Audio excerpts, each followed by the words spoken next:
ನಿಮ್ಮ ಹಳೆ ಒಡವೆನ ಅಧಿಕ ಬೆಲೆಗೆ ಮಾರಬೇಕೆ? ಅಟಿಕಾಗೆ ಕಾಲ್ ಮಾಡಿ 8880 ಅಟ್ಟಿಕಾ ಗೋಲ್ಡ್ ಕಂಪನಿ. ಈಗ ಮೇಡಮ್ ನೀವು ಹೇಳ್ದಂಗೆ ಇವೆಲ್ಲ ಕ್ರಮಗಳೆಲ್ಲ ಒಳ್ಳೇದೇನೆ, ಆದ್ರೆ ನಾವಿಲ್ಲಿ ರೂಟ್ ಕಾಸ್ ಅನಾಲಿಸಿಸ್ ಮಾಡ್ತೀವಿ. ನಾವು ಜಸ್ಟ್ ನೀಜರ್ಕ್ ರಿಯಾಕ್ಷನ್, ಇವಾಗ ಲೀಕ್ ಆಯ್ತು ಪೇಪರ್, ಅದಕ್ಕೆ ಮಿಲಿಟರಿ ಅವರನ್ನ CISF ಎಲ್ಲರನ್ನೂ ಕರ್ಕೊಂಡ್ ಬರ್ತಾ ಇದ್ದೀವಿ. ಬಟ್ ಇದರಲ್ಲಿ ರೂಟ್ ಕಾಸ್ ಅನಾಲಿಸಿಸ್ ನಾವು ಮಾಡಲೇ ಇಲ್ಲ. ಈ ರೂಟ್ ಕಾಸ್ ಅನಾಲಿಸಿಸ್ ಏನ್ ಮಾಡ್ಬೇಕು ಅಂತ ಹೇಳಿದ್ರೆ, ಈಗ ಪೇಪರ್ ಲೀಕ್ ಆಗಿರೋದು ಒಂದು ಭಯೋತ್ಪಾದಕ ಕೃತ್ಯ.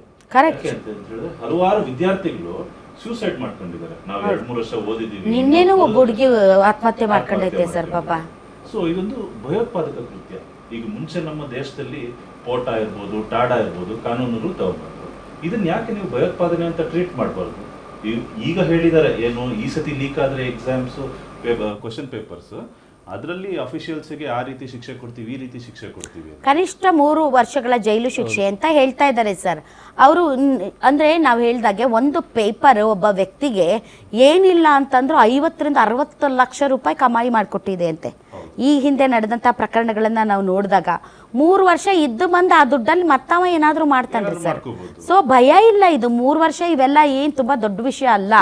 ಸೊ ನೀವು ಇದನ್ನ ಭಯೋತ್ಪಾದನೆಗೆ ಹೋಲಿಸ್ತಾ ಇದ್ದೀರಿ, ಈ ಪ್ರಶ್ನೆ ಪತ್ರಿಕೆ ಸೋರಿಕೆ ಅಥವಾ ಈ ಸ್ಕ್ಯಾಮ್ ಅನ್ನ ತಾವು ಭಯೋತ್ಪಾದನೆಗೆ ಹೋಲಿಸ್ತಾ ಇದ್ದೀರಿ ಅನ್ನೋದಾದ್ರೆ, ಒಬ್ಬ ಭಯೋತ್ಪಾದಕನಿಗೆ ಕೊಡಬೇಕಾದಂತಹ ಅತೀವ ಕಠಿಣ ಶಿಕ್ಷೆಯನ್ನ ಕೊಡಬೇಕಾಗುತ್ತೆ.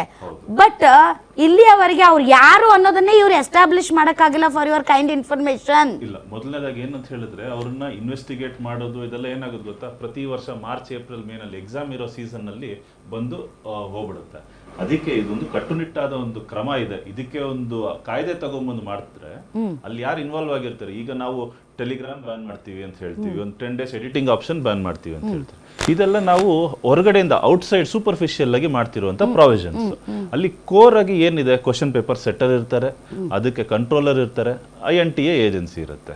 ಏನಾದರೂ ಒಂದು ನೆಕ್ಸ್ಟ್ ಇಯರ್ ಪೇಪರ್ ಲೀಕ್ ಆಯಿತು ಅಂತ ಹೇಳಿದ್ರೆ ಇವ್ರಿಗೆ 14 ವರ್ಷದ ಕಠಿಣ ಕಾರಾಗೃಹ ಶಿಕ್ಷೆ ವಿಧಿಸ್ತೀನಿ ಅಂತ ಹೇಳಿದ್ರೆ ಅವರೆಲ್ಲ ಎಚ್ಚೆತ್ಕೋತಾರೆ. ಸೊ ಕ್ವಶನ್ ಪೇಪರ್ ಸೆಟ್ಟರ್ ಇರ್ಬೋದು, ಕಂಟ್ರೋಲರ್ ಇರ್ಬೋದು, NTA ಚೀಫ್ ಇರ್ಬೋದು.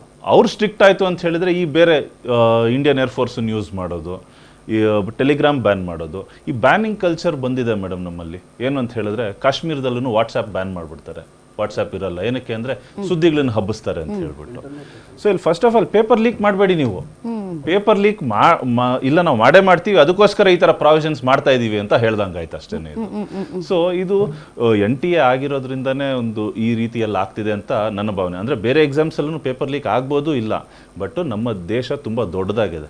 NTA ಕಂಟ್ರೋಲ್ ಮಾಡ್ಲಿಕ್ಕೆ ಆಗಲ್ಲ ಇಡೀ ರಾಷ್ಟ್ರನ.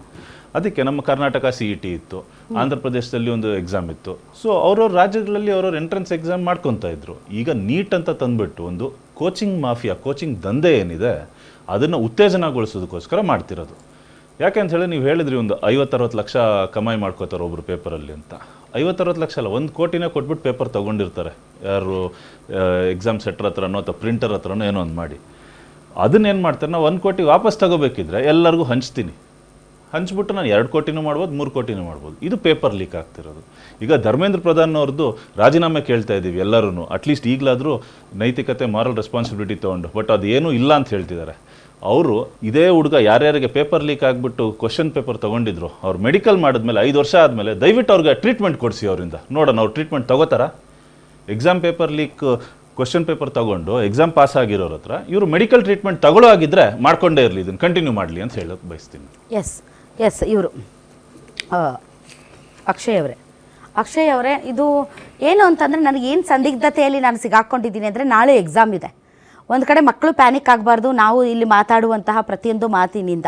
ಯಾಕೆಂದರೆ ಅವ್ರಿಗಿರುವಂಥ ಕಾನ್ಸಂಟ್ರೇಷನ್, ಈಗ ನಾನು ಎಕ್ಸಾಮ್ ಹಾಲ್ಗೆ ಹೇಗೆ ಹೋಗಬೇಕು, ನಾನು ಯಾವ ಬಟ್ಟೆ ಹಾಕ್ಕೊಳ್ಬೇಕು, ಮತ್ತು ನಾನು ಏನೇನನ್ನ ದಾಖಲೆಗಳನ್ನು ತೆಗೆದುಕೊಂಡು ಹೋಗಬೇಕು, ಅಲ್ಲಿ ಹೋದ ಮೇಲೆ ನಾನು ಯಾವ ರೀತಿ ಇರಬೇಕು, ನಾನು ಹೇಗೆ ಆತ್ಮವಿಶ್ವಾಸದಿಂದ ಮುನ್ನುಗ್ಗಬೇಕು, ಈ ಥರದ ಅಡ್ವೈಸ್ಗಳನ್ನು ಕೊಡೋದು ಇಂಪಾರ್ಟೆಂಟಾ ಅಥವಾ ಈ ವ್ಯವಸ್ಥೆ ಬಗ್ಗೆ ಮತ್ತೆ ಮಾತಾಡೋದು ಇಂಪಾರ್ಟೆಂಟಾ ಅನ್ನೋ ಸಂದಿಗ್ಧತೆಯಲ್ಲಿ ನಾನಿದ್ದೀನಪ್ಪ.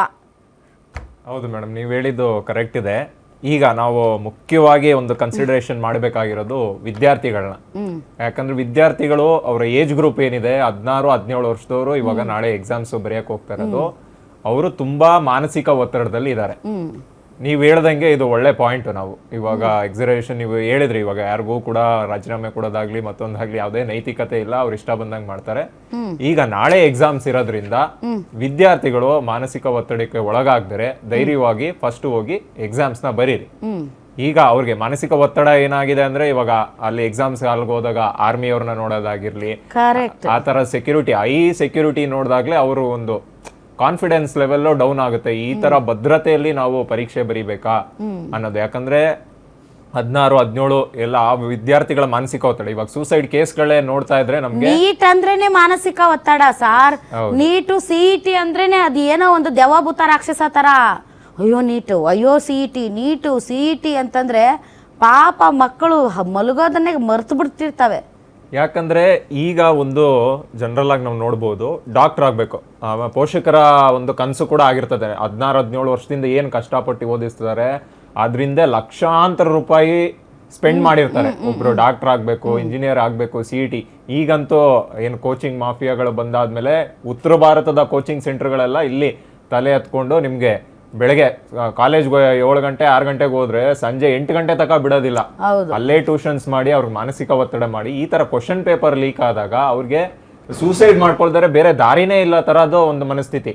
30-35 ವರ್ಷದವ್ರಾದ್ರೆ ಒಂದು ಮೆಂಟಲಿ ಫಿಟ್ನೆಸ್ ಇರ್ತದೆ. ಬಟ್ ಇವ್ರಿಗೆ ಪೇರೆಂಟ್ಸ್ ಹತ್ರ ಹೇಳ್ಕೊಳಕ್ಕಾಗಲ್ಲ. ಪೇರೆಂಟ್ಸು ನೀನೇನೇ ಮಾಡೋದು ರ್ಯಾಂಕ್ ತಗೋಬೇಕು, ನಾನು ಇಷ್ಟು ಖರ್ಚು ಮಾಡಿದ್ದೀನಿ, ಎಷ್ಟು ಬಡತನದಲ್ಲಿ ಇರೋರೆಲ್ಲ ಲಕ್ಷ ಸಾಲ ಮಾಡಿ ಓದಿಸ್ತಾ ಇರ್ತಾರೆ. ನಾನು ರ್ಯಾಂಕ್ ತಗೊಳ್ಳಿಲ್ಲ ಅಂದರೆ ನಮ್ಮ ಪೇರೆಂಟ್ಸ್ ಹೇಗೆ ಫೇಸ್ ಮಾಡ್ತಾರೆ ಸೊಸೈಟಿನ? ಈ ರೀತಿ ಮಾನಸಿಕ ಒತ್ತಡದಲ್ಲಿರ್ತಾರೆ. ಕನಿಷ್ಠ ನಾಳೆ ಎಕ್ಸಾಮ್ಸ್ಗೆ ನೀವು ಯಾವುದೇ ತಲೆ ಕೆಡಿಸ್ಕೊಬಿಡಿ, ತುಂಬ ಆಪರ್ಚುನಿಟೀಸ್ಗಳಿರ್ತದೆ. ನಿಮ್ಗೆ ಏನು ಓದಿದಿರೋ ಕಾನ್ಫಿಡೆನ್ಸ್. ಸೀಟ್ಸ್ ಜಾಸ್ತಿ ಆಗಿದ್ದಾವೆ, ಕಾಲೇಜ್ಗಳ ಸಂಖ್ಯೆ ಜಾಸ್ತಿ ಆಗ್ತಾ ಇದೆ. ನಮ್ಮಲ್ಲೇ ಒಂದು 500 ಸೀಟ್ ಜಾಸ್ತಿ ಆಗಿದೆ ಕರ್ನಾಟಕದಲ್ಲಿ. ಸೊ ಹೀಗಾಗಿ ತಲೆ ಕೆಡಿಸ್ಕೊಳ್ಬೇಕಾಗಿಲ್ಲ. ನಿಮಗೆ ಕೊನೆಗೆ ನಿಮ್ಮದು ಏನು ಕೌನ್ಸಿಲಿಂಗ್ ಇರುತ್ತೆ ಅಲ್ಲಿಯವರೆಗೂ ಕೂಡ ನೀವು ತೆಗೆದುಕೊಂಡಿರುವಂಥ ಮಾರ್ಕ್ಸ್ಗೆ ಒಳ್ಳೆ ಕಾಲೇಜೇ ಸಿಗ್ಬೋದು. ಸೊ ಆಪ್ಷನ್ಸ್ ನಿಮಗೆ ತುಂಬ ಇದೆ.